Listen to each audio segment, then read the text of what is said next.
अस्सलाम वालेकुम नाज़रीन, सिंध ऑनलाइन टीवी में भलीकार आवां मोहम्मद बमर शामिल करूं था हिन वक्त जी खबरों।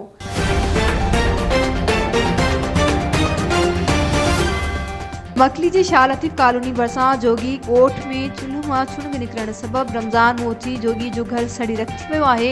सिंध ऑनलाइन टीवी छठे सिजावल जे ब्यूरो चीफ दरिया खान खुश्क जी ख़बर मूजिब मुतासिर रमज़ान जोगी सिंध ऑनलाइन टीवी सां ॻाल्हाईंदे चयो त घर में मानी ठाहींदे चुल्ह मां ओचितो छुणग निकिती त घर के बाहि विकोड़े वई। बाहि सबब घर में पयल बिस्तरा थांवा कपड़ा हज़ारे रुपया रोक रक़म सड़ी वई आहे। हुन चयो त आऊं मोची जो कम करे बच्चन जो पेट पालींदो आहियां।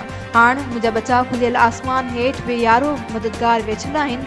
जॾहिं त रहवासीन पंहिंजी मदद पाण तहत बाहि ते ज़ाब्तो आणे वधीक घरनि खे सड़ण खां बचाए वरितो।